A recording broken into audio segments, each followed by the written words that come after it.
ତ ପିଲାମାନେ ଆଜି ଆମେ ତୃତୀୟ କ୍ଲାସର ଆମ ବିଚିତ୍ର ପୃଥିବୀର ପରିବେଶ ପାଠର ପ୍ରଥମ ଚାପ୍ଟର 1ର କ୍ୱେଶ୍ଚିନ୍ ଆନ୍ସର କରିବା। ପିଲାମାନେ ପ୍ରଥମ ପାଠ କ'ଣ ଦେଇଛି ଦେଖ, ପରିବାର ଏବଂ ବନ୍ଧୁବାନ୍ଧବ।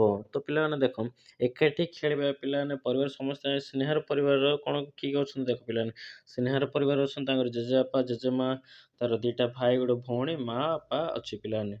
ଚାଲ ଆର କ୍ୱେଶ୍ଚିନ୍ ଆନ୍ସର ଗୋଟେ ଗୋଟେ କରି ସବୁ କରିବା। ତ ପେଜ ନମ୍ବର 6 କାଢ଼ ପିଲାମାନେ। କ୍ୱେଶ୍ଚିନ୍ କ'ଣ ଦେଇଛି ଦେଖ, ଆସ କଥା ହେବା, ସ୍ନେହର ପରିବାରରେ କେଉଁମାନେ ଅଛନ୍ତି। ତ ପିଲାମାନେ ସ୍ନେହର ପରିବାରରେ କେଉଁମାନେ ଅଛନ୍ତି, ତାର ଅଛନ୍ତି ଜେଜେବାପା ଜେଜେମା। ତ ଉତ୍ତର କେମିତି ଲେଖିବ ଦେଖ, ଉତ୍ତର ଏମିତି ଲେଖିବେ ପିଲାମାନେ, ସ୍ନେହର ପରିବାରରେ ତାଙ୍କ ବାପା ମା, ଜେଜେବାପା ଜେଜେମା, ବଡ଼ ଭାଇ ଶ୍ୟାମ ଆଉ ଛୋଟ ଭାଇର ନାମ ସ୍ୱରଜ ଏବଂ ପୋଷା କୁକୁର ଟମି ଅଛି। ତ ସ୍ନେହର ପରିବାରରେ ଏମିତି ଅଛି, ଏମିତି ସବୁ ପରିବାର ଅଛନ୍ତି, ତ ଏମିତି ସବୁ ନମ୍ବର ଲେଖିବ। ତ ତା ତଳ 2 ନମ୍ବର କ'ଣ ଦେଇଛି ଦେଖ, ଝିପି ଝିପି ବର୍ଷା ହେଉଥିଲେ ତୁମକୁ କ'ଣ କରିବାକୁ ଭଲ ଲାଗେ। ତ ଚାଲ ଆର ବି ଉତ୍ତର ଲେଖିବା। ତ ଉତ୍ତର ଏମିତି ଲେଖିବ, ଝିପି ଝିପି ବର୍ଷା ହେଉଥିଲେ ମୋତେ ବାହାରକୁ ଚାହିଁବାକୁ ଆଉ କାଗଜ ଡଙ୍ଗା ଭସେଇବାକୁ କିମ୍ବା ଗରମ ଗରମ ଖାଦ୍ୟ ପକୁଡ଼ି କୌଣସି ଜିନିଷ ଛଣାଛଣି ଜିନିଷ ତାପରେ ଖାଦ୍ୟ ଖାଇବାକୁ ଭଲ ଲାଗେ। ତ ଏମିତି ଉତ୍ତର ଲେଖିବ। ତ ଥାର୍ଡ଼ କ୍ୱେଶ୍ଚିନ୍ କ'ଣ ଦେଇଛି ଦେଖ, ଥାର୍ଡ଼ କ୍ୱେଶ୍ଚିନ୍ କ'ଣ ଦେଇଛି ଦେଖ, ବର୍ଷା ହେଲେ ତୁମେ ପରିବାରର ସଦସ୍ୟମାନେ କ'ଣ କରନ୍ତି। ତ ଚାଲ ଆର ବି ଉତ୍ତର ଲେଖିବା। ତ ଉତ୍ତର ଲେଖିବ, ବର୍ଷା ହେଲେ ବାପା ବାହାରେ କାମ ବନ୍ଦ କରି ଘରେ ରହନ୍ତି, ତାପରେ ମା ସୁଆଦିଆ ଖାଦ୍ୟ ପ୍ରସ୍ତୁତ କରନ୍ତି ଏବଂ ଆମ ସମସ୍ତେ ମିଶି ଗପ କରୁ। ତ ଏମିତି ଉତ୍ତର ଲେଖିବ। ଦେଖ ପିଲାମାନେ ତା ତଳୁ ଆଉ ଗୋଟେ କ୍ୱେଶ୍ଚିନ୍ ଦେଇଛି, ବର୍ଷାକୁ ନେଇ ଗୀତଟିଏ ଗାଅ କିମ୍ବା ଛୋଟ ଗପଟିଏ କୁହ। ତ ତା ବିଷୟରେ ଗୋଟେ ଗୀତ ଗାଇପାରିବ, ତାପରେ ଗପ ବି ଗୋଟେ କହିପାରିବ। ତ ଗୀତ କେମିତି ଗାଏ, ତ ଚାଲ ମୁଁ ଲେଖି ଦେଖି ଦେଉଛି। ତ ଏ ଟାଇପ୍ରେ ଗୀତଟି ଗାଇପାରିବା, ଲେଖିପାରିବ। ମେଘ ବର୍ଷିଲେ ଝିପି ଝିପି ବେଙ୍ଗ ରାବିଲାଣି ବାପୁରେ ବାପି, ଆସିଲା ଆସିଲା ବର୍ଷା ଋତୁ ଖୁସିରେ ନାଚେ ମନ ମୋର ଏତୁ। ତ ଏମିତି ଗୀତ ଗୋଟେ ଗାଇପାରିବା, ଲେଖିପାରିବ। ତା ତମ ମନ ଇଚ୍ଛା କୌଣସି ବି ଗୋଟେ ଗପ ବା ଗୀତ ଲେଖିପାରିବ। ଚାଲ ନେକ୍ସଟ କ୍ୱେଶ୍ଚିନ୍ କ'ଣ ଦେଇଛି ଦେଖିବା। ତ ନେକ୍ସଟ କ'ଣ ଲେଖା ହେଇଛି ଦେଖ, ଆସ ଲେଖିବା। କ'ଣ ଲେଖା ହେଇଛି, ନିର୍ମରେ ଥିବା ସାରଣୀର ତୁମ ପରିବାର ସଦସ୍ୟଙ୍କ ନାମ ଲେଖ। ତାପରେ ନାମ, ତୁମ ସହିତ ସମ୍ପର୍କ, ତାଙ୍କୁ କ'ଣ ଡାକ, ତୁମେ ତାଙ୍କୁ କ'ଣ ସମ୍ବୋଧନ କର। ପିଲାମାନେ ତୁମର ନାମ ଲେଖିବ, ତାପରେ ତୁମ ସହିତ ସମ୍ପର୍କ, ତୁମ କୌଣସି ତୁମ ଘର ବାପା ମା କେମିତି କ'ଣ ଡାକିବ ସେ ସମ୍ପର୍କ ନା ଲେଖିବ। ମୁଁ ଉଦାହରଣ ଦେଇରି ପିଲାମାନେ ଦେଖ, ତୁମକୁ ଗୋଟେ ବୁଝେଇ ଦେଉଛି କେମିତି ଲେଖିବ। ଉଦାହରଣ ଦେଖ, ଗୋଟେ ଲେଖିବ ତୁମ ବାପାଙ୍କ ବାପା, ଜେଜେବାପା ଲେଖିବ କେଉଁଠି ଲେଖିବ, ନାମରେ ଲେଖିବ ସଦସ୍ୟଙ୍କ ବାପା ହେଲା। ଲେଖି ସାରିଲା ପରେ ତାପରେ ତୁମ ସହିତ ସମ୍ପର୍କ ଲେଖିବ, ବାପାର ବାପା, ତାପରେ ତାଙ୍କୁ କ'ଣ ଡାକ, ଜେଜେବାପା ଡାକିବ। ତାପରେ ବାପାଙ୍କ ମା ଲେଖିବ, ତୁମ ସହିତ ସମ୍ପର୍କ, ତାଙ୍କୁ କ'ଣ ଡାକ, ଜେଜେମା। ତାପରେ ମାଆଙ୍କ ବାପା ଅଜା, ମାଆଙ୍କ ମା ଆଈ। ତ ଏହିପରି ଉଦାହରଣ ମୁଁ ଦେଇଦେଉଛି। ତ ଏହିପରି ଭାବେ ତୁମେ ଲେଖିପାରିବ। ତ ପିଲାମାନେ ନାମରେ ଲେଖିବ ବାପା, ତାପରେ ଲେଖିବ ମା, ତାପରେ ବାପା ମାଆଙ୍କ ନାଁ ଲେଖି ତାପରେ ତୁମ ସହିତ ସମ୍ପର୍କରେ ସେଇଟା ଲେଖିବ। ପିଲାମାନେ ଦେଖ, ମୁଁ ଗୋଟେ ଆଉ ଥରେ ବୁଝି ଦେଉଛି। ନାମ କ'ଣ ଲେଖିଛ ପିଲାମାନେ ଦେଖ, ନାମରେ ଲେଖିବ ତୁମ ବାପାର ନାଁ ହେଲା, ଯେଉଁ ବାପାର ଯେଉଁ ନାଁ ନଥିବ ସେ ବାପାର ନାଁ ଲେଖିବ। ତାପରେ ତୁମ ବାପାଙ୍କର ବାପା, ସେ ବାପାଙ୍କର ତୁମ ବାବାଙ୍କର ବାପା ଲେଖିବ। ତାପରେ ଆଉ ଥରେ ତୁମ ବାପାଙ୍କୁ କ'ଣ ଡାକନ୍ତି, ଜେଜେବାପା ଡାକିବ। ତ ଏହିପରି ଭାବରେ ସାରଣୀଟା ପୂରଣ ଗୋଟେ ଗୋଟେ କରି ଲେଖିପାରିବ। ସେ ନାମ ଜାଗାରେ ଯାହାର ବାପା ବା ଆଈ ବା ସେ ନାଁ ଜାଗାରେ ଲେଖିବ ଗୋଟେ ଗୋଟେ, ତାପରେ ସମ୍ପର୍କୀୟ ସବୁ ଲେଖିବ, ତାପରେ ସେଇଟା ଲେଖିବ ଏହିପରି ଭାବେ। ତ ପିଲାମାନେ ଦେଖ, ତା ତଳୁ ଆଉ କିଛି ଦେଇନି କ୍ୱେଶ୍ଚିନ୍ ଏତା ଦେଖ, ସେଥିରେ କ'ଣ କରୁଛନ୍ତି ପିଲାମାନେ, ଏକାଠି ମଜା କରିବା। ତ ପିଲାମାନେ ଦେଖ, ସେଠି ଏକାଠି ମଜା କରୁଛନ୍ତି ନା ନାଇଁ, ଖାଇକି ମିଳିମିଶି ସମ୍ପର୍କ ସହିତ ଖାଇବା ପିଇବା କରୁଛନ୍ତି। ତ ସେଥିରେ କିଛି ଦେଇନି। ତ ନେକ୍ସଟ ପେଜ ଦେଖ କ'ଣ ଦେଇଛି। ତ ପିଲାମାନେ ନେକ୍ସଟ ପେଜ କାଢ଼, 8 ନମ୍ବର ପେଜ। କ୍ୱେଶ୍ଚିନ୍ କ'ଣ ଲେଖା ହେଇଛି ଦେଖ, ଆସ କଥା ହେବା। କ୍ୱେଶ୍ଚିନ୍ କ'ଣ ଲେଖା ହେଇଛି, ତୁମେ ତୁମ ପରିବାରର ବୟସ୍କ ଏବଂ ଅନ୍ୟ ସଦସ୍ୟଙ୍କ ସହିତ କେଉଁ ଖେଳ ଖେଳିବାକୁ ପସନ୍ଦ କର।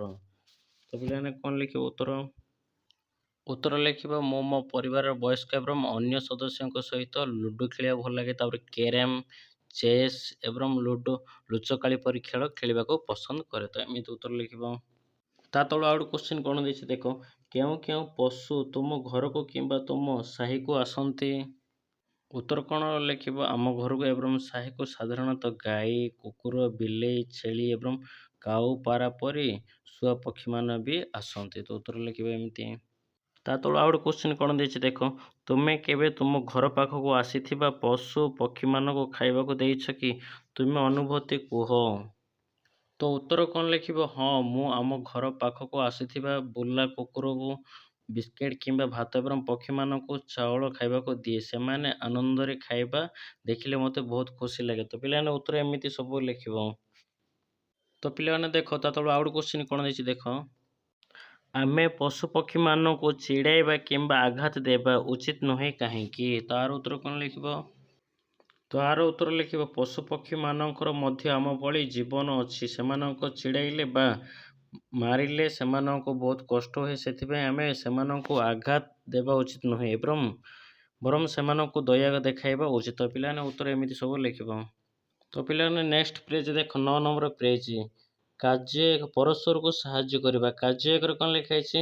ତୁମ ପରିବାରରେ ଦେଖୁଥିବା କାର୍ଯ୍ୟଗୁଡ଼ିକରେ ଠିକ୍ ଚିହ୍ନ ଦିଅ ଏବଂ ରଙ୍ଗ କର। ତ ପିଲାମାନେ 3ଟା ଚିତ୍ର ଦେଇଛି, ସେଥିରେ ରଙ୍ଗ ଦେବ ବା କଲର ଦେବ। ଦେଖ, ସେଥିରେ ଗୋଟେ ମା ଗୋଟେ ଝିଅକୁ ବା ପୁଅକୁ ମୁଣ୍ଡ ଗୁଣ୍ଡ, ତ ସେଇଟା ଲେଖିବ ଠିକ୍ ଲେଖିବ। ତା ତଳୁ ଆଉ ଗୋଟେ ଲୁଗା ଏତା କରାହେଉଛି, ସଫା କରି ଶୁଖାଉଛି, ସେଇଟା ହେବନି। ତା ତଳୁ ଆଉ ଗୋଟେ କ'ଣ ଲେଖା ହେଇଛି?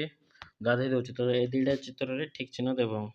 ତ ନେକ୍ସଟ ପେଜ୍ 10 ନମ୍ବର କ'ଣ ଦେଇଛି ଦେଖ, 10 ନମ୍ବର ବି ଏଇଟା ଗୋଟେ ଜଣକୁ ଖାଉଛି, ତ ସେଇଟା ବି ହେବନି। ତାପରେ ଆଉ ଜଣକୁ ସାହାଯ୍ୟ କରୁଛି ରୋଷେଇ କଲା ବେଳେ, ସେଇଟା ଠିକ୍ ଚିହ୍ନ ମାରିବ। ଆଉ ଜଣେ କ'ଣ କରୁଛନ୍ତି? ପଢ଼ଉଛନ୍ତି। ମା ତାଙ୍କର ପିଲା ଦୁଇଟାକୁ କ'ଣ କରୁଛନ୍ତି? ପଢ଼ୁଛନ୍ତି। ତ ସେଇଟା ଠିକ୍ ଚିହ୍ନ ମାରିବ, ମଝିରେ ଠିକ୍ ଚିହ୍ନ ମାରିବ। ତ ଦେଖ, ତା ତଳକୁ କ'ଣ ଲେଖା ହେଇଛି? ଆମେ ଆମ ଘରର ଅନେକ କାମ ମିଳିମିଶି କରିଥାଉ। ମୋର ଲମ୍ବା କେଶ ଅଛି। ମୋର ଜେଜେମା ମୁଁ ସ୍କୁଲ ଯିବା ପୂର୍ବରୁ ସକାଳ ମୋ କେଶକୁ ତେଲ ଲଗାଇ ବେଣୀ କରିଦିଅନ୍ତି। ସେହି ସମୟରେ ସେ ଗୁଣୁଗୁଣୁ ହୋଇ ଗୀତ ଗାଆନ୍ତି। ତାଙ୍କ ଗୀତ ଶୁଣିବାକୁ ମୋତେ ବହୁତ ଖୁସି ଲାଗେ। ମୁଁ ତାଙ୍କଠାରୁ ଅନେକ ଗୀତ ଶିଖୁଛି। ରୋଷେଇ ଓ ସଫେଇଙ୍କ ଠାରୁ ଆରମ୍ଭ କରି ଘରର ସମସ୍ତ କାମରେ ବାପା ମା ପରସ୍ପରକୁ ସାହାଯ୍ୟ କରନ୍ତି। ମୋର ଜେଜେବାପା ବଗିଚା ଏବଂ କରିବାକୁ ଭଲ ପାଆନ୍ତି। ଶ୍ୟାମ ଭାଇ ଓ ମୁଁ ଆମ ବାପା ମାଙ୍କ ଏବଂ ଜେଜେମାଙ୍କୁ ପ୍ରତିଦିନ ସେମାନଙ୍କର କାମରେ କିଛି କିଛି ସାହାଯ୍ୟ କରିଥାଉ। ଶ୍ୟାମ ଭାଇ ପରଦିନ ଧୁଆଧୁଇ କରି କାଟିରେ ମାଆକୁ ସାହାଯ୍ୟ କରିଥିବା ବେଳେ ମୁଁ ଜେଜେବାପାଙ୍କ ବଗିଚା କାମରେ ସାହାଯ୍ୟ କରେ। ପିଲାମାନେ ଏମିତି ସବୁ ଆର ଉତ୍ତର ଲେଖିକି ଗୋଟେ ଗୋଟେ କ'ଣ ଠିକ୍ ମାରିବ ସବୁ। ତ ନେକ୍ସଟ ପେଜ୍ ଦେଖ, ସେଥିରେ କ'ଣ ଲେଖିଛି? ଆସ ଚିତ୍ର କରିବା। ତୁମ ପରିବାରର ସଦସ୍ୟମାନେ ପରସ୍ପରକୁ କିପରି ସାହାଯ୍ୟ କରନ୍ତି ତାହା ଦେଖାଇବା ପାଇଁ ତୁମେ ଆଉ କିଛି ଚିତ୍ର ଆଙ୍କିପାରିବ। ତ କ'ଣ ବି ଚିତ୍ର ଦେଖ, ମାଆଙ୍କୁ ରୋଷେଇ କଲାବେଳେ ସାହାଯ୍ୟ କରେ, ତ ସେହିପରି ଚିତ୍ର କରିପାରିବ। ତାପରେ ଫୁଲ ଗଛ ପାଣି ପକାଇ ସାରିଲା ପରେ, ତ ଏମିତି ବିଭିନ୍ନ ପ୍ରକାର ଗୋଟେ ଗୋଟେ ଚିତ୍ର କରି ତୁମେ ଆଙ୍କିପାରିବ ତଳକୁ। ତ ନେକ୍ସଟ ପେଜ୍ 12 ନମ୍ବର କାର୍ଡ଼ ଦେଖ, ଉପରୁ କ'ଣ ଲେଖା ହେଇଛି? ଆମେ ସମସ୍ତେ ପରିବାରର ସଦସ୍ୟ ଏବଂ ପଡ଼ୋଶୀମାନଙ୍କ ଠାରୁ ଅନେକ କଥା ଶିଖିଥାଉ। କ୍ୱେଶ୍ଚିନ୍ କ'ଣ ଲେଖା ହେଇଛି ଦେଖ, ତୁମେ ତୁମ ପରିବାରର କୌଣସି ସଦସ୍ୟଙ୍କ ଠାରୁ କିଛି ଶିଖିଲ କି? ତ ଆର ଉତ୍ତର କ'ଣ ଲେଖିବ? ତ ଆର ଉତ୍ତର ଲେଖିବ, ହଁ, ଆମ ସାଧାରଣତଃ ଜେଜେବାପା ଜେଜେମାଙ୍କ ଠାରୁ ଗପ, ବାପା ମାଙ୍କ ଠାରୁ ଭଲ ଅଭ୍ୟାସ ଏବଂ ଶୃଙ୍ଖଳା ଶିଖିଥାଉ। ପାଠ ପଢ଼ିବା, ତାପରେ ପିଲାମାନଙ୍କ ସହିତ କେମିତି କଥା କହିବା, ବଡ଼ମାନଙ୍କ ସହିତ କେମିତି କଥାବାର୍ତ୍ତା ହେବା, ତ ଶିଖିଥାଉ। ତ ଏମିତି ଉତ୍ତର ଲେଖିବ। ତ ନେକ୍ସଟ କ୍ୱେଶ୍ଚିନ୍ କ'ଣ ଦେଇଛି ଦେଖ, ତୁମେ କାହାଠାରୁ କ'ଣ ଶିଖୁଛ? ଆର ଉତ୍ତର କ'ଣ ଲେଖିବ? ଏଠାରେ ତୁମେ ନିଜ ଅନୁଭୂତି ଅନୁସାରେ ଉତ୍ତର ଦେଇପାରିବ। ଏମିତି ତୁମ ନିଜ ଇଚ୍ଛାରେ ଅନୁଭୂତି ଦେଇପାରିବ। ନହେଲେ ଉଦାହରଣ ମୁଁ ଦେଇଦେଉଛି ଦେଖ, ଉଦାହରଣ ସ୍ୱରୂପ ମୁଁ ମୋ ମାଆଙ୍କ ଠାରୁ ରୋଷେଇ କରିବା ଏବଂ ଘର ସଫା କରିବା ଶିଖୁଛି, କିମ୍ବା ମୁଁ ମୋ ବାପାଙ୍କ ଠାରୁ ଗଛ ଲଗାଇବା ଶିଖୁଛି। ତ ଏମିତି ଉତ୍ତର ଲେଖିପାରିବ। ତୁମ ନିଜ ଅନୁସାରେ ଉତ୍ତର ଲେଖିପାରିବ। ତ ଆଉ ଗୋଟେ କ'ଣ ଦେଇଛି କ୍ୱେଶ୍ଚିନ୍ ଦେଖ, ତୁମ ଠାରୁ କେହି କିଛି ଶିଖୁଛନ୍ତି କି? ତ ଆର ଉତ୍ତର କ'ଣ ଲେଖିବ? ତୁମଠାରୁ ତୁମର ସାନ ଭାଇ ଭଉଣୀ ବା ସାଙ୍ଗମାନେ କୌଣସି ଖେଳ, ଚିତ୍ରାଙ୍କନ କିମ୍ବା ପାଠ ପଢ଼ିବା ଶିଖୁଥାଇ ପାରନ୍ତି। ତ ଏମିତି ଉତ୍ତର ଲେଖିପାରିବ। ତୁମ ସାନ ଭାଇ ବା ଭଉଣୀ ତୁମଠୁ କିଛି ଚିତ୍ର ଶିଖି ପାରୁଥିବେ। ତାପରେ ଖେଳନା ଜିନିଷ ସାହାଯ୍ୟ କରିବା ରଖିବାର, ତାପରେ ଖାତା ବହି ସାହାଯ୍ୟ ରଖିବା ପାଇଁ, ତ ଏମିତି କିଛି ଲେଖିପାରିବ ଉତ୍ତର। ତ ଦେଖ, ତା ତଳୁ କ୍ୱେଶ୍ଚିନ୍ କ'ଣ ଦେଇଛି? କାର୍ଯ୍ୟ 2 ଦେଇଛି। କାର୍ଯ୍ୟ 2ରେ କ'ଣ ଲେଖା ହେଇଛି? ଗଛ ତଳେ ପଡ଼ିଥିବା କିଛି ପତ୍ର ଓ ଫୁଲକୁ ସଂଗ୍ରହ କର, ଏକ ରଙ୍ଗିଲି ତିଆରି କର। ତ ଗଛ, ପିଲାମାନେ ଦେଖନ୍ତୁ, ଗଛ ତା ତଳେ କୌଣସି ପତ୍ର ପଡ଼ିଥିବ, କେଉଁ ଗଛ ବି ତା ତଳ ପତ୍ର ନେଇରେ କୌଣସି ରଙ୍ଗ ବା କୌଣସି ବି ତିଆରି କରିପାରିବ ରଙ୍ଗିଲି। ତ ଦେଖ, ତା ତଳୁ ଆଉ କ'ଣ ଲେଖା ହେଇଛି? ଆସ କଥା ହେବା। କ୍ୱେଶ୍ଚିନ୍ କ'ଣ ଲେଖା ହେଇଛି? ତୁମେ ତୁମ ପରିବାରକୁ କିପରି ସାହାଯ୍ୟ କର? ତ ଆର ଉତ୍ତର ଲେଖିବ, ମୁଁ ଘର ସଫା କରିବାରେ, ଗଛରେ ପାଣି ଦେବାରେ ଏବଂ ବଜାରକୁ ଛୋଟ ମୋଟ ଜିନିଷ ଆଣିବାରେ ପରିବାରକୁ ସାହାଯ୍ୟ କରେ। ତ ଏମିତି ଉତ୍ତର ଲେଖିବେ ପିଲାମାନେ। ତ ନେକ୍ସଟ କ୍ୱେଶ୍ଚିନ୍ କ'ଣ ଦେଇଛି ଦେଖ ନେକ୍ସଟ କ୍ୱେଶ୍ଚିନ୍ ଲେଖା ହେଇଛି ପରିବାରର ବୟସ୍କ ସଦସ୍ୟ ଯେପରି ଜେଜେବାପା ଜେଜେମା ଏବଂ ଛୋଟ ପିଲା ବେଳେବେଳେ ଅସୁସ୍ଥ ହୋଇ ପଡ଼ନ୍ତି, ସେତେବେଳେ ସେମାନେ ସ୍ୱତନ୍ତ୍ର ଯତ୍ନ ଓ ସହଯୋଗ ଆବଶ୍ୟକ କରନ୍ତି। ତୁମେ ସେମାନଙ୍କୁ କିପରି ସାହାଯ୍ୟ କର? ତ ଉତ୍ତର ଲେଖିବ ସେମାନେ ଅସୁସ୍ଥ ଥିବା ସମୟରେ ମୁଁ ସେମାନଙ୍କୁ ସମୟ ଅନୁସାରେ ଔଷଧ ପାଣି ଦିଆ ଏବଂ ସେମାନଙ୍କ ପାଖରେ ବସି ଗପ ଶୁଣାଏ। ତ ଏମିତି ଉତ୍ତର ଲେଖିବ। ତ ତା ତଳକୁ କ'ଣ ଲେଖା ହେଇଛି ତା ଚାଲ ଦେଖିବା କ୍ୱେଶ୍ଚିନ୍ କ'ଣ ଦେଇଛି। ତ ଆସ ଲେଖିବା ଏଠି ଲେଖା ହେଇଛି କ୍ୱେଶ୍ଚିନ୍ କ'ଣ ଦେଇଛି ତୁମ ପରିବାରରେ ସବୁଠାରୁ ବୟସ୍କ ବ୍ୟକ୍ତି କିଏ? ତ ଉତ୍ତର ଲେଖିବ ମୋ ପରିବାର ସବୁଠାରୁ ବୟସ୍କ ବ୍ୟକ୍ତି ହେଉଛନ୍ତି ମୋର ଜେଜେବାପା ଜେଜେମା। ତ ଆଉ ଗୋଟେ କ୍ୱେଶ୍ଚିନ୍ କ'ଣ ଦେଇଛି ଦେଖ ତୁମ ପରିବାରରେ ସବୁଠାରୁ ସାନ କିଏ? ତ ଉତ୍ତର କ'ଣ ଲେଖିବ ମୋ ପରିବାରର ସବୁଠାରୁ ସାନ ହେଉଛନ୍ତି ମୋର ଛୋଟ ଭାଇ ଭଉଣୀ ଏବଂ ମୁଁ ନିଜେ। ତ ଆଉ ଗୋଟେ କ୍ୱେଶ୍ଚିନ୍ କ'ଣ ଦେଇଛି ଦେଖ ତୁମ ପରିବାର କିଏ ସମସ୍ତଙ୍କୁ ଅଧିକାଂଶ ସମୟରେ ସାହାଯ୍ୟ କରନ୍ତି? ତ ଆର ଉତ୍ତର ଲେଖିବ ମୋ ପରିବାର ମୋର ମା ଏବଂ ବାପା ସମସ୍ତଙ୍କୁ ଅଧିକ ସମୟରେ ସାହାଯ୍ୟ କରନ୍ତି। ତା ତଳେ ଆଉ ଗୋଟେ କ୍ୱେଶ୍ଚିନ୍ ପ୍ରଶ୍ନ କ'ଣ ଲେଖାଯାଇଛି ଦେଖ କିଛି ସଦସ୍ୟ ତୁମ ପରିବାରରେ ହେଲେ ମଧ୍ୟ ତୁମ ସହ ରହନ୍ତି ନାହିଁ, ସେମାନେ କିଏ? ଆର ଉତ୍ତର କ'ଣ ଲେଖିବ ଆମ ସହ ଆର ଉତ୍ତର ଲେଖିବ ମୋର ଦାଦା ଖୁଡ଼ି ଏବଂ ସେମାନଙ୍କ ପିଲାମାନେ ଆମ ସହ ରହନ୍ତି ନାହିଁ ବା ଆଉ କିଏ ରହନ୍ତି ନାହିଁ ତୁମ ନିଜ ଅନୁସାରେ ବି ଲେଖିପାରିବ। ତା ତଳେ ଆଉ ଗୋଟେ କ୍ୱେଶ୍ଚିନ୍ ଦେଇଛି ସେମାନେ କେଉଁଠାରେ ରହନ୍ତି? ତ ଆର ବି ଉତ୍ତର ଲେଖିବ ସେମାନେ ଚାକିରି ବା ପାଠ ପଢ଼ିବା ପାଇଁ ବାହାର ସହରରେ ରହନ୍ତି। ତ ଲେଖିପାରିବ ବାହାର ସହର ବା କିଏ କେଉଁଠି ରହନ୍ତି ତୁମ ନିଜ ମାନଙ୍କର ସେଥି ଉତ୍ତର ସେମିତି ଲେଖିବ ସବୁ। ତ ଆଉ ଗୋଟେ କ୍ୱେଶ୍ଚିନ୍ କ'ଣ ଦେଇଛି ଦେଖ ସେମାନଙ୍କ ସହିତ ତୁମର କେବେ କେବେ ଦେଖା ହୁଏ? ସେମାନଙ୍କ ସହିତ କେବେ କେବେ ଦେଖା ହୁଏ ଯାତ୍ରା ସମୟରେ ବା କୌଣସି ପର୍ବପର୍ବାଣି ଦୀପାବଳି ଏମିତି ଲେଖିପାରିବ। ତ ମୁଁ ଉଦାହରଣ ଦେଇଦେଉଛି ଦେଖ ଉତ୍ତର କେମିତି ଲେଖିବ। ତ ମୁଁ ଉଦାହରଣ ଦେଇଦେଉଛି ଦେଖ ଉତ୍ତର ଏମିତି ଲେଖିପାରିବ ସେମାନଙ୍କ ସହିତ ମୋର ପ୍ରତିଦିନ ଦେଖିବା ଏଇଟା ବି ଲେଖିପାରିବ ଆଉ ଗୋଟେ 2 ନମ୍ବର ବି ଲେଖିପାରିବ ସେମାନଙ୍କ ସହିତ ମୋର ସପ୍ତାହକୁ ଛୁଟି ଦିନ କିମ୍ବା ପର୍ବପର୍ବାଣିରେ ଦେଖା ହୁଏ। ତ ଏ ଦୁଇଟା ଭିତରୁ କେଉଁଟା ବି ଲେଖିପାରିବ ବା ଦୁଇଟା ବି ତୁମ ଇଚ୍ଛା ଲେଖିପାରିଲେ ଲେଖିପାରିବ। ତ ଆଉ ଗୋଟେ କ୍ୱେଶ୍ଚିନ୍ କ'ଣ ଦେଇଛି ଘରେ କିମ୍ବା ତୁମ ଘର ପାଖରେ ତୁମ ସହିତ ଖେଳୁଥିବା ସାଙ୍ଗମାନଙ୍କ ନାମ ଲେଖ। ତୁମ ଘର ପାଖରେ ବା ଘର ସାଙ୍ଗ ଆଖପାଖରେ କିଏ ଖେଳୁଥିବ ତୁମ ସହିତ ତା ନାଁ ଲେଖିପାରିବ। ଦେଖ ପିଲାମାନେ ମୁଁ ଏଇଟା ଉଦାହରଣ ଦେଇଦେଉଛି ରାହୁଲ ବା ଅମିତ ରୋହିତ ଏବଂ ପ୍ରିୟ। ତ କୌଣସି ତୁମ ଘର ପାଖରେ ବା ନିଜ ସାଙ୍ଗ ତୁମ ପ୍ରିୟ ସାଙ୍ଗ ଯେ ତୁମ ସହିତ ଖେଳୁଛି ତା ନାଁ ଯାକୁ ଏଇଟା ଗୋଟେ ଗୋଟେ କରି ଲେଖିପାରିବ। ତ ଚାଲ ଏଇଟାର ଉତ୍ତର ସରିଲା। କାର୍ଯ୍ୟ 3 ନମ୍ବର ଦେଖିବା ଏବେ କ'ଣ ଦେଇଛି। କାର୍ଯ୍ୟ 3ରେ କ'ଣ ଦେଇଛି ଦେଖ ନିମ୍ନରେ ଥିବା ଚିତ୍ର ଗୁଡ଼ିକୁ ଦେଖ ଏବଂ ପରିବାରର ସମସ୍ତ ସଦସ୍ୟଙ୍କ ସହ ସ୍ନେହର ସମ୍ପର୍କକୁ ଲେଖ। ପିଲାମାନେ ତ ଏଇଟା ମୁଁ ଗୋଟେ ଗାର ଟାଣି ଦେଉଛି। ତ ଦେଖ ତ ପିଲାମାନେ ଇଏ ହେଉଛନ୍ତି ତାଙ୍କ ଜେଜେବାପା, ଇଏ ହେଉଛି ତାଙ୍କର ଜେଜେମା ପିଲାମାନେ।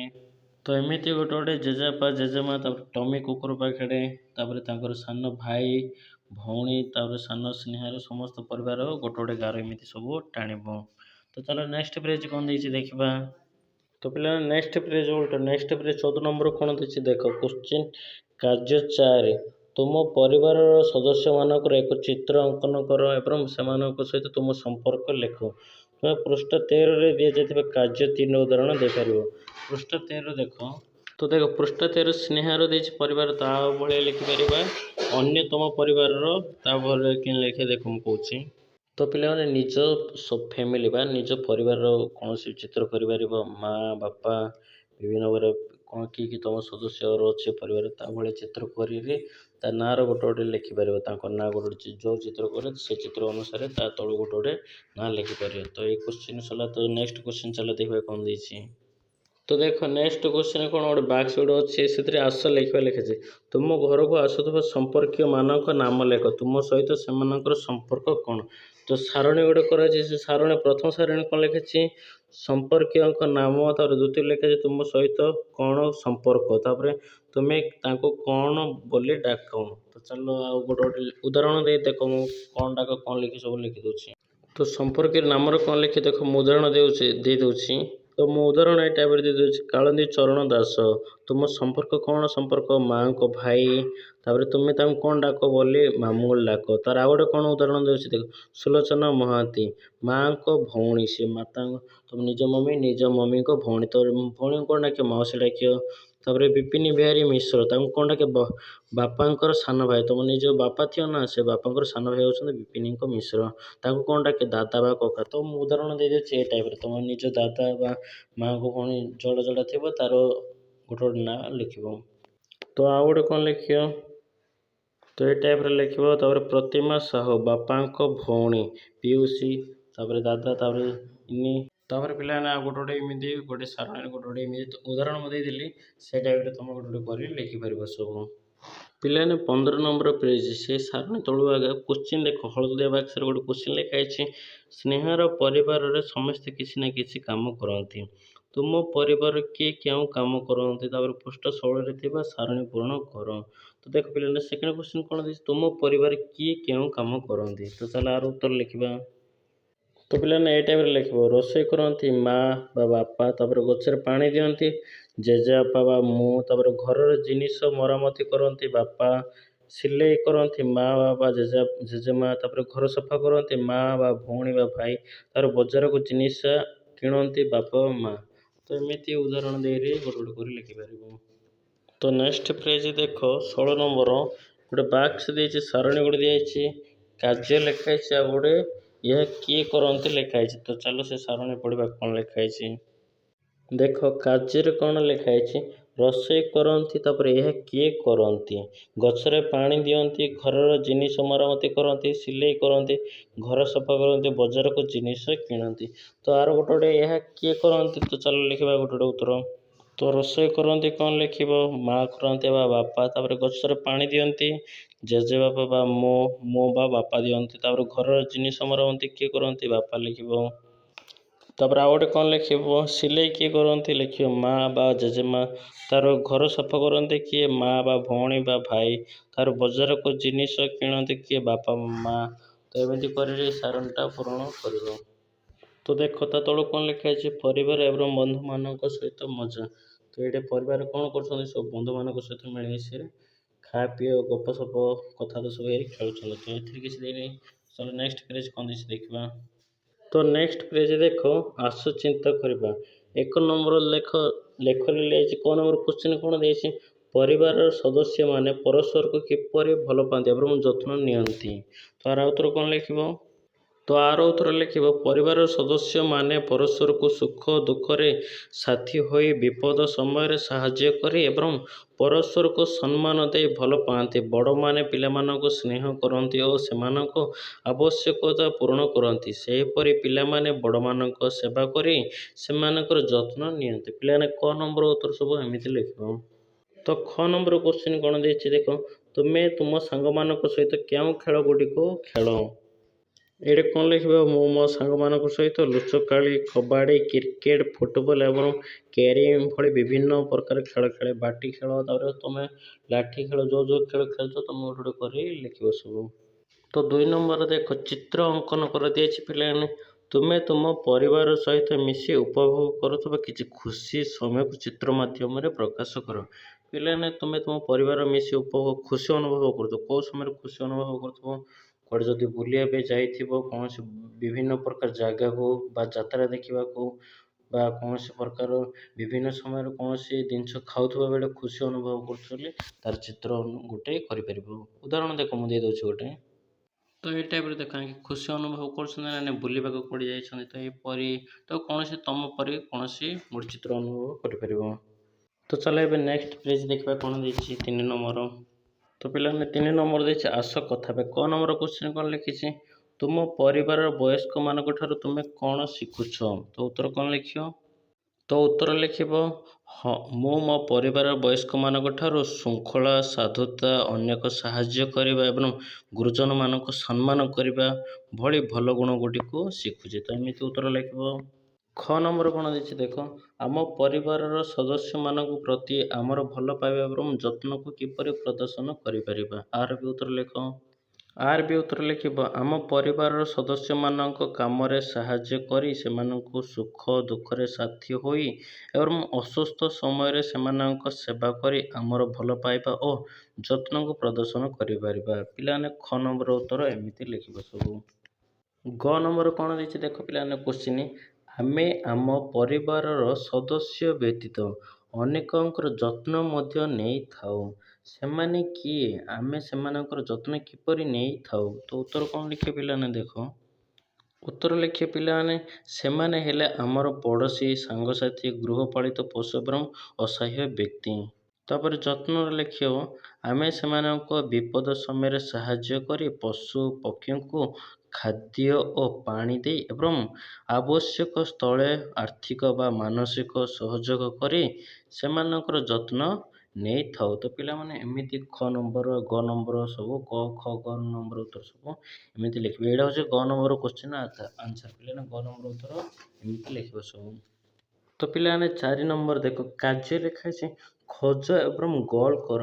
ନିମ୍ନରେ ପ୍ରଦତ୍ତ ଘରେ ଖେଳ ସମ୍ପର୍କିତ 5ଟି ଶବ୍ଦକୁ ଗୋଲ କର। ଗୋଟିଏ ଉଦାହରଣ ତୁମେ ପାଇଁ ଦିଆଯାଇଛି। ପିଲାମାନେ ଦେଖ ଗୋଟେ ଉଦାହରଣ ଦିଆଯାଇଛି, ସେଇଟା ଉଦାହରଣ କ'ଣ? ଖେଳନା। ତ ଖେଳନା ଦିଆଯାଇଛି ପିଲାମାନେ, ତ ଚାଲ ଆମେ ଆଉ 5ଟା ଗୋଲ ବୁଲେଇବା। ତାର ଠିକ୍ ଉତ୍ତର ଖେଳନା ଜିନିଷ ବା ଖେଳିବାର ଜିନିଷ ସେ 5ଟାର ଉତ୍ତର ଗୋଲ ବୁଲେଇକିରି ଚାଲ କାଢ଼ିବା ପିଲାମାନେ। ତ ପିଲାମାନେ ମୁଁ ଏହିପରି ଭାବରେ କାଢ଼ି ଦେଇଛି। ଗୋଟେ ଦିଆଯାଇଥାଏ ଖେଳନା, ଆଉ ଗୋଟେ କ'ଣ କାଲି ପିଲାମାନେ ଦେଖ ବଲ୍ ଗୋଟେ କାଲି ବଲ୍ ଗୋଟେ ଖେଳୁଛ ପିଲାମାନେ ସମସ୍ତେ ସବୁ କ୍ରିକେଟ ଖେଳୁଛ। ତ ବଲ୍ ଗୋଟେ କାଲି, ଆଉ ଗୋଟେ ଲୁଡ଼ୁ ଗୋଟେ କାଲି ପିଲାମାନେ ଲୁଡ଼ୁ ବି ତମେ ଖେଳୁଛ, ସାପ ଖେଳ ଖେଳିଥାଉଛ ଲୁଡ଼ୁ। ତ ଲୁଡ଼ୁ ଗୋଟେ କାଲି, ଆଉ ଗୋଟେ କ'ଣ କାଢ଼ିଛି ପିଲାମାନେ କବାଡ଼ି। କବାଡ଼ି ବି ଖେଳୁଛ ପିଲାମାନେ, ତମେ ସମସ୍ତେ ସ୍କୁଲରେ ଖେଳିଥିବ, ପଦାରେ ବି ଦେଖିଥିବ କବାଡ଼ି ଖେଳ, ତ କବାଡ଼ି ବି ଖେଳୁଛ। ତାପରେ ଆଉ ଗୋଟେ କ'ଣ କାଢ଼ିଛି ପିଲାମାନେ କ୍ରିକେଟ। କ୍ରିକେଟ ବି ଖେଳିଥାଉଛ ପିଲାମାନେ, ବ୍ୟାଟ୍ ବଲ୍ ଧରି କେତେବେଳେ ତମକୁ ସ୍କୁଲରେ ଖେଳିଥିବ, ଘର ପଡ଼ିଆରେ ଖେଳିଥିବ, ଘର ବାହାରେ ଖେଳିପାରୁଥିବ କ୍ରିକେଟ। ତ ଏହିପରି ଭାବେ 5ଟା କରାଯାଇଛି। ତମେ ବି ଖୁସିରେ 5ଟା କରିପାରିବା, ଅନ୍ୟ ବି ତମେ ଚାହିଁବ ବୋଲେ ଗୋଟେ ଗୋଟେ କାଢ଼ିକିରି ଲେଖିପାରିବା, ଗୋଲ ବୁଲେଇ ପାରିବ। ତ ପିଲାମାନେ ଏହିପରି ଭାବରେ ପରିବେଶ ବିଜ୍ଞାନ ପାଠ 1 ପରିବାର ଏବଂ ବନ୍ଧୁବାନ୍ଧବ। ତ କୋଶ୍ଚିନ୍ ଆନ୍ସର ସରିଲା। ତମ ସାଙ୍ଗସାଥି ମାନଙ୍କୁ ବି ସେୟାର କରିଦିଅ, ତାଙ୍କେ ବି କୋଶ୍ଚିନ୍ ଆନ୍ସର ଲେଖିବେ। ତାପରେ ମୁଁ ବି ଏ ପାଠ ଛାଡ଼ି ଦେଇଛି କୋଶ୍ଚିନ୍ ଆନ୍ସର, ତ ସାହିତ୍ୟରେ ବି ଛାଡ଼ିଛି, ଚ୍ୟାନେଲକୁ ଯାଇକି ଚେକ୍ କରିପାରିବ। ସାହିତ୍ୟରେ ବି କୋଶ୍ଚିନ୍ ଆନ୍ସର ସବୁ ଗୋଟେ ଗୋଟେ କରି ଛାଡ଼ି ଦେଇଛି। ସବୁ କ୍ଲାସରେ ପିଲାମାନେ କୋଶ୍ଚିନ୍ ଆନ୍ସର ଏଇ ଚ୍ୟାନେଲ ଛାଡ଼ୁଛି। ତ ପିଲାମାନେ ଚ୍ୟାନେଲକୁ ସବସ୍କ୍ରାଇବ୍ କରିବ, ଭିଡ଼ିଓକୁ ଲାଇକ୍ କରିବ। ମୋର ଇନଷ୍ଟାଗ୍ରାମ ଆଇଡ଼ି ବି ମୋ ଇନଷ୍ଟାଗ୍ରାମ ଆଇଡ଼ି ବି ଡିସ୍କ୍ରିପ୍ସନରେ ଲିଙ୍କ ଦେଇଦେଇଛି, ଯାଇକି ଫଲୋ କରିପାରିବ। ଇନଷ୍ଟାଗ୍ରାମ ଆଇଡ଼ି ଚ୍ୟାନେଲକୁ ସବସ୍କ୍ରାଇବ୍ କରିବ ଏବଂ ଭିଡ଼ିଓକୁ ଲାଇକ୍ କରିବ। ପିଲାମାନେ ଭଲ ଲାଗୁଥିଲେ ସେୟାର କରିଦିଅ, ପିଲାମାନେ ତୁମ ସାଙ୍ଗମାନେ ବି ଲେଖିବ ନା, ତ ଚ୍ୟାନେଲଟାକୁ ସେୟାର କରିଦିଅ କୋଶ୍ଚିନ୍ ଆନ୍ସର, ତାଙ୍କେ ବି ସମସ୍ତେ ଲେଖିବେ।